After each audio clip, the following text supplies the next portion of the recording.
ওং নমঃ ভগবতে বাসুদেবায়। জয় শ্রীকৃষ্ণ। রাধে রাধে। তো প্রিয় ভক্তগণ, 15ই মার্চ শনিবার থেকে শুরু হয়েছে পবিত্র চৈত্র মাস, যা চলবে 13 এপ্রিল 2025 রবিবার পর্যন্ত। পবিত্র চৈত্র মাসের মাহাত্ম্য হিন্দু সনাতনীদের কাছে অনেকটাই রয়েছে। এই ফাল্গুন মাসের পরবর্তী মাস চৈত্র মাস হলো বছরের সর্বশেষ মাস। এই মাসের পরবর্তী থেকেই শুরু হয় বাংলা বছরের নতুন মাস তথা বৈশাখ মাস। তাই অবশ্যই আপনাদের জানতে হবে চৈত্র মাস চলাকালীন সময়ে কোন কোন খাবারগুলি খাওয়া একদমই উচিত নয়। এতে আপনাদের উপর সারা জীবন রোগ জ্বালা এবং দুঃখ দারিদ্রতা থেকেই যাবে। এবং অবশ্যই জানতে হবে এই চৈত্র মাস চলাকালীন সময়ে কোন কোন খাবারগুলি আপনারা গ্রহণ করতে পারবেন বা কোন কোন খাবারগুলি গ্রহণ করা এই চৈত্র মাস চলাকালীন সময়ে উচিত, এবং এই ফাল্গুন মাসের পরবর্তী মাস চৈত্র মাসে কোন কোন কাজগুলি করলে ভগবান শ্রীহরি বিষ্ণু আপনাদের উপর প্রসন্ন হবেন এবং কোন কোন কাজগুলি এই চৈত্র মাসে আপনারা ভুলেও করবেন না, সেই সম্পর্কে আজকের ভিডিওটি আপনাদের জন্য। ভিডিওটি শুরু থেকে শেষ পর্যন্ত ভক্তি সহকারে শ্রবণ করবেন। আর চ্যানেলে নতুন হয়ে থাকলে দয়া করে চ্যানেলটিকে সাবস্ক্রাইব করবেন, ভিডিওটিকে লাইক করবেন এবং কমেন্টে ভক্তি শ্রদ্ধার সাথে জয় শ্রীকৃষ্ণের জয় এবং মাতা লক্ষ্মীর জয় লিখে দিতে আপনারা ভুলবেন না। শুরু করছি আজকের ভিডিওটি। বছরের দ্বাদশ মাসের মধ্যে সর্বশেষ মাস হলো চৈত্র মাস। এটি একটি শ্রেষ্ঠ মাস। এই মাসটি ভগবান শ্রীহরি বিষ্ণু, ভগবান শিব এবং সর্বদেবদেবী পুজোর জন্য নিবেদিত একটি মাস। চৈত্র মাসের সর্বশেষ দিন হলো চৈত্র সংক্রান্তি বা চৈত্র বিদায়। এর পরের দিন থেকেই নতুন বছর অর্থাৎ বাংলা নতুন বছর অর্থাৎ বৈশাখ মাসের সূচনা হয়। এই চৈত্র মাসের প্রত্যেকটি দিন আলাদা আলাদাভাবে বিশেষ মাহাত্ম্যপূর্ণ হতে চলেছে। প্রতি বছর এই মাসটি শুরু হয় চৈত্র কৃষ্ণপক্ষের প্রতিপদ তিথিতে। এই মাসে বিভিন্ন উৎসব ও ব্রত পালিত হয়, যেমন চৈত্র নবরাত্রি, রামনবমী, পাপ মোচনী একাদশী, নীলষষ্ঠী, চড়ক পুজো, অন্নপূর্ণা পুজো ইত্যাদি। ধর্মীয় বিশ্বাস অনুযায়ী ব্রহ্মদেব এই মাসে থেকেই সৃষ্টি রচনা শুরু করেছিলেন। চৈত্র মাসের বিশেষ 9টি দিনে দেবী দুর্গার 9টি রূপের বিশেষ পূজা করা হয়ে থাকে, যা চৈত্র নবরাত্রি হিসাবে পরিচিত। কথিত আছে এই চৈত্র মাসেই ভগবান শ্রী রামচন্দ্রের রাজ্য অভিষেক হয়েছিল। এছাড়াও এই চৈত্র মাসে দান ও স্নানের বিশেষ মাহাত্ম্য রয়েছে। এটা বিশ্বাস করা হয় যে চৈত্র মাস থেকেই সত্যযুগের সূচনা হয়েছিল। চৈত্র মাসে কোন কোন কাজগুলি অবশ্যই করবেন। ধর্মীয় বিশ্বাস অনুযায়ী চৈত্র মাসে ভগবান সূর্যদেবের পুজো করলে তা বিশেষ ফলদায়ী। এই মাসে সূর্যের উপাসনা করলে দুর্ভাগ্য, অশান্তি, ঝামেলা থেকে মুক্তি লাভ হয়। চৈত্র মাসে ভগবান শ্রীবিষ্ণু মৎস্য অবতারে ভূষিত হয়েছিলেন। তাই ফাল্গুন মাসের পরবর্তী মাস চৈত্র মাসে সকলেরই ভগবান শ্রীবিষ্ণুর মৎস্য রূপের পুজো করা উচিত। এমনটি করলে মা লক্ষ্মীর কৃপা ও আশীর্বাদ পাওয়া যায় এবং সংসারে দারিদ্রতা দূর হয়, অর্থকষ্ট দূর হয় এবং সংসারে মা লক্ষ্মীর কৃপা ও আশীর্বাদ সর্বদা বজায় থাকে। চৈত্র মাসে মা দুর্গার 9টি রূপের পুজো করলে অর্থাৎ চৈত্র নবরাত্রিতে মা দুর্গার 9টি রূপের পূজা করলে যে কোনো ধরনের ইচ্ছা পূরণ হয় এবং সকল মনস্কামনা পূর্ণ করেন দেবী দুর্গা স্বয়ং। চৈত্র মাসের প্রত্যেক দিন আপনারা খুব সকাল সকাল ঘুম থেকে উঠে যোগ ব্যায়াম করবেন এবং আপনার ইষ্ট দেবতাকে প্রণাম করবেন। এতে আপনার আত্মবিশ্বাস বাড়বে এবং জীবনে যে কোনো কাজে সফলতা সহজেই আসবে। চৈত্র মাস চলাকালীন সময়ে অবশ্যই পারলে আপনারা ব্রহ্ম মুহূর্তে স্নান করুন এবং এই বিশেষ মন্ত্রটির অবশ্যই জপ করুন। ওং নমঃ ভগবতে বাসুদেবায়। পারলে এই মন্ত্রটির 108 বার কিংবা 28 বার জপ করুন। এতে শ্রীকৃষ্ণের আশীর্বাদ ও কৃপা ও মা লক্ষ্মীর আশীর্বাদ ও কৃপা সহজেই লাভ হয়। হিন্দু পুরাণ অনুসারে চৈত্র মাস অত্যন্ত শুভ।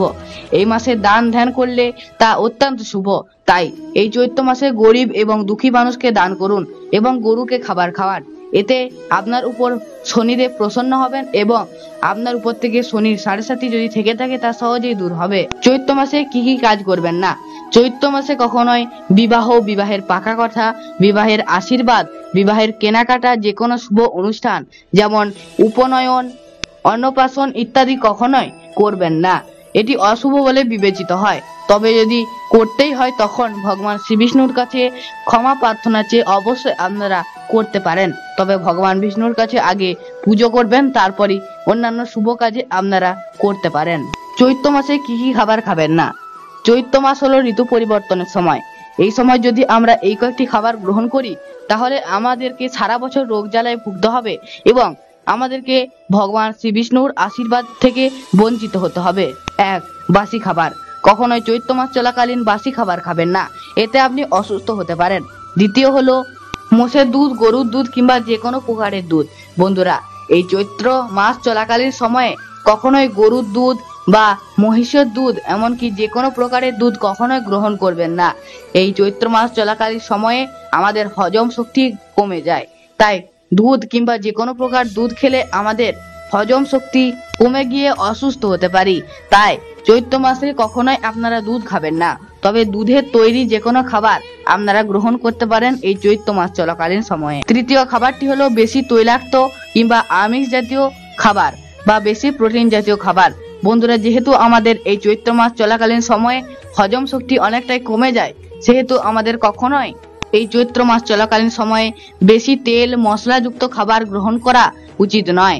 আর কখনোই এই সময় বিশেষ করে আমিষ জাতীয় খাবার যেমন মাছ, মাংস, ডিম, খাসির মাংস ইত্যাদি কখনোই গ্রহণ করা উচিত নয় এবং এই সময়ে কখনোই বেশি প্রোটিনযুক্ত খাবার আমাদের গ্রহণ করা উচিত নয়। বন্ধুরা, এরপরে যে খাবারটি কথা বলবো সেটি হলো শিম কিংবা মূলা জাতীয় যে কোনো খাবার।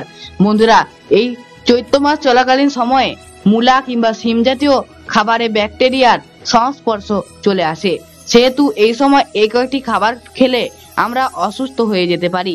তাই এই সময়ে অর্থাৎ চৈত্র মাস চলাকালীন সময়ে মূলা কিংবা শিম জাতীয় যে কোনো খাবার আপনারা কখনোই গ্রহণ করবেন না, এতে আমরা অসুস্থ হয়ে যেতে পারি এবং ভগবান শ্রী বিষ্ণু আমাদের উপর রুষ্ট হয়ে যেতে পারেন। বন্ধুরা, তুলে ধরলাম কোন কোন খাবারগুলি চৈত্র মাস চলাকালীন সময়ে খাওয়া উচিত নয়।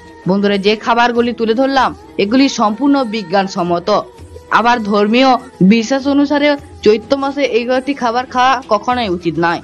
বন্ধুরা, এরপর আমরা জানবো চৈত্র মাসে কোন কোন খাবারগুলি খেলে আমরা রোগ জ্বালা থেকে দূরে থাকতে পারবো এবং রোগ জ্বালা আমাদের কখনোই স্পর্শ করতে পারবে না। অর্থাৎ চৈত্র মাসে কোন কোন খাবারগুলি খাওয়া অত্যন্ত শুভ হতে পারে আমাদের জন্য। 1. তেতো জাতীয় খাবার। বন্ধুরা, চৈত্র মাস চলাকালীন সময়ে পারলে অবশ্যই তেতো জাতীয় খাবার যেমন নিম পাতা, করলা, উচ্ছে, মেথি শাক ইত্যাদি গ্রহণ করুন।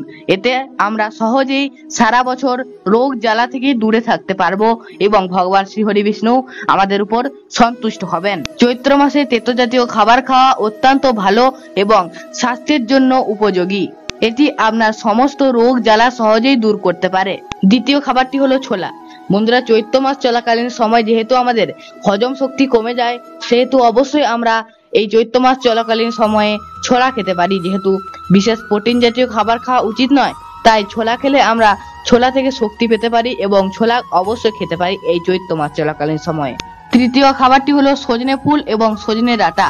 বন্ধুরা, এই সময় যেহেতু সমস্ত রোগ বাসা বাঁধে আমাদের শরীরে, তাই এই সময় যদি আমরা সজনে ফুল এবং সজনে ডাঁটা খাই তাহলে আমাদের সমস্ত রোগ দূরে যাবে এবং আমরা সহজেই রোগ থেকে দূরে থাকতে পারবো। তাই বন্ধুরা, চৈত্র মাস চলাকালীন সময়ে এই তিনটি খাবার অবশ্যই আপনারা বেশি বেশি করে গ্রহণ করুন।